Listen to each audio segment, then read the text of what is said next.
I have a few questions. At the outset, nothing that I say is politically motivated. I guess when a politician is saying something, people naturally think it's political because it's coming from a politician. Member, just straight to the question.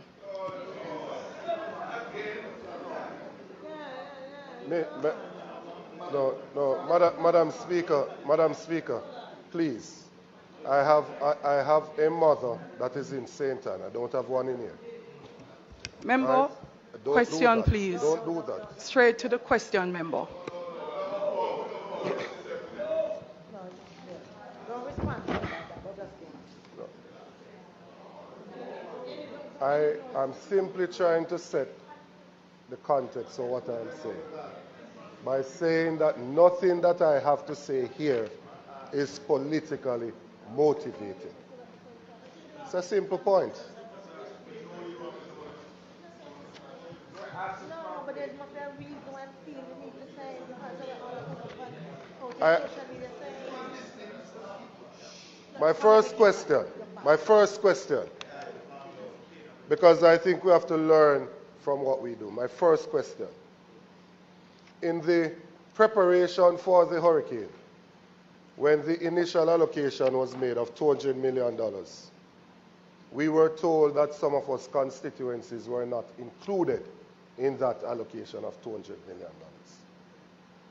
We raised concerns because the system was bigger than the country, several times bigger, and clearly would have affected every parish. Looking at what happened, where Westmoreland was told that we're not a priority, and landfall was made in eastern Westmoreland, do we think that we have the appropriate mechanism in place to make the allocations for impending weather events like this? Good question. Good question. Good question. My second question. In the lead up again to the hurricane, we were told that the supplies would not get to the shelters until the system started and persons started going to the centers. Do you think that was the appropriate decision, seeing that we were preparing for a Category 5 hurricane, and naturally it would have caused disruption in access to get to the shelters? I could have made my points easier. Idea, an accurate count of the number of deaths that have occurred in Jamaica. No. Because based on my count from my own constituency, in the Darliston division, there are 12. In the Leamington division, 4. Betheltown division, 2. And 7 in the White House division, which is giving me 25. So do we have an accurate count as to the number of deaths that have taken place in the country? Do we believe that the response to retrieve the bodies was appropriate? Because we've had funeral homes that had to come for some, and the community members had to bury others in eastern Westmoreland. So do we believe that the response has been adequate to pick up the bodies?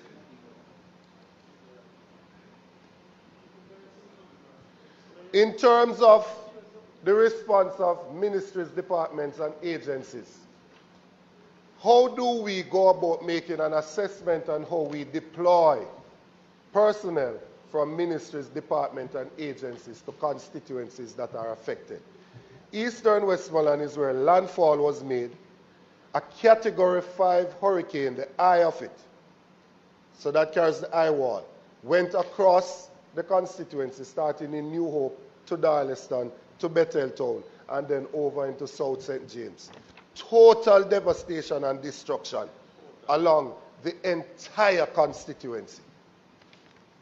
Do we believe that enough personnel from ministries, departments, and agencies have been mobilized for a constituency like this, which is in fact the actual ground zero of the hurricane.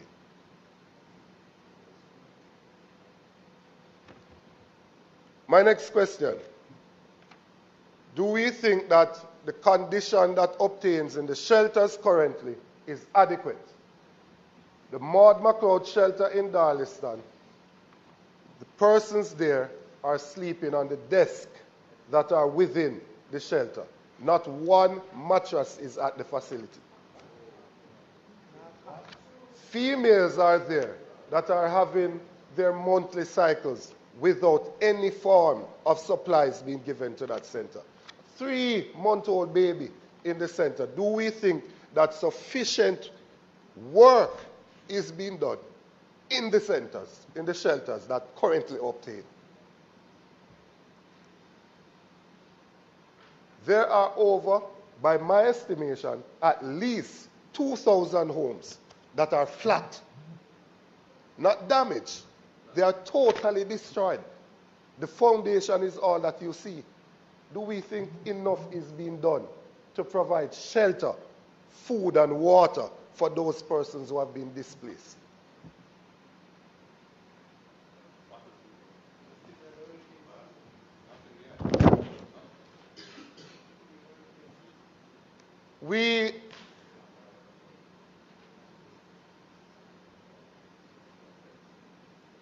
I'm encouraged, Prime Minister, by some of what you have said. I'm encouraged by some of what you have said. Not being unreasonable, I'm encouraged by some of what you have said. The establishment of the points by the JDF is something that is long overdue, so that we can have access points across the constituency where you can airlift supplies to and then distribute from there, and that we can get medical personnel in place. The hurricane itself and the destruction that it has caused is a high-stress environment. To be hypertensive, have high blood pressure, and be out of your medication in a high-stress environment is a recipe for disaster. It's a ticking time bomb. So those persons that are within Eastern Westmoreland that needs medical care, the centers have to be set up urgently in a way that the army can mobilize persons to the different communities so they can attend to persons. There are at least 3 communities that are still marooned. And at Grand Gala, we see soldiers rappelling from the helicopters. It can't be just practice. Now is the real thing.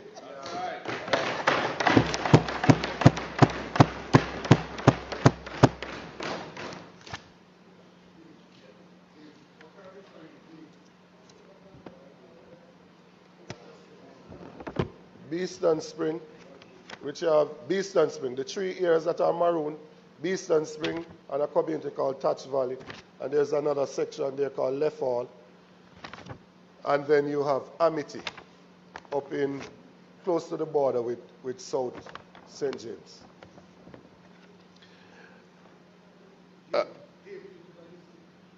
PM, my own assessment, and I'm not a specialist in this, but my own assessment, looking at the damage to the housing stock, is that I believe that the only thing that I see that can quickly deal with it is the containerized housing solutions that come anywhere between 3,000 to 4,000 US landed and erected. Member, do you have any more questions? Yes, ma'am. Yes, I do. Okay, please, yes, member.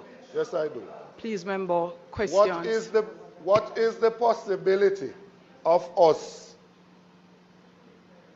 as a country, putting a program together that will see us being able, and I'm sure the other members from Westmoreland will speak for themselves, but and surrounding areas, because Northwest St. Elizabeth is in the same category, you know. So it's not a political point that I am making, because the damage there is just as bad. What is the possibility of us being able to implement a program quickly where we can get some of those units erected, so at least we can get that mother from under the tarpaulin with her children. That is the current situation in Belmont and Bluefields and elsewhere across the constituency.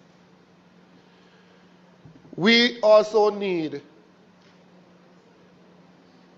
if you want me to ask it as a question, when will we be able to have some repair done to the gas station facilities, so that when somebody says to me they're coming from Kingston, I don't have to ask them to bring me low sulfur so that I can drive? When will we have some facility in place that persons can get access to fuel, so that they can, even the elected officials, that they can actually go to the communities?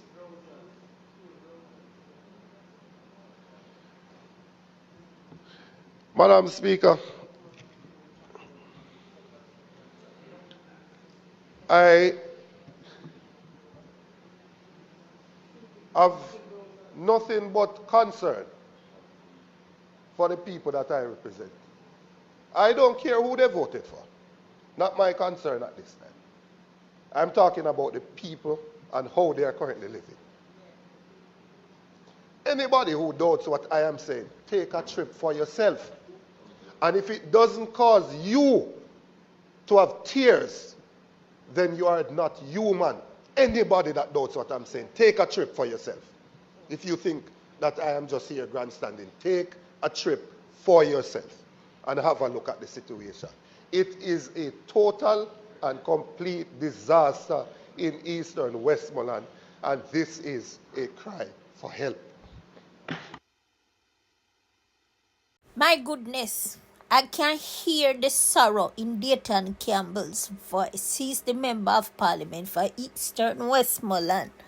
And this man has come to the Parliament. If you listen up to the very end of the video, he sounded broken. He sounded like he wanted to cry. And from I saw a picture of him last week, the look on his face, it was like a lost man. Somebody who don't know what his next move is. Yes, he sounded like somebody who don't know what his next move is going to be. The man is filled with grief when he see the suffering that is taking place all around him in his constituency.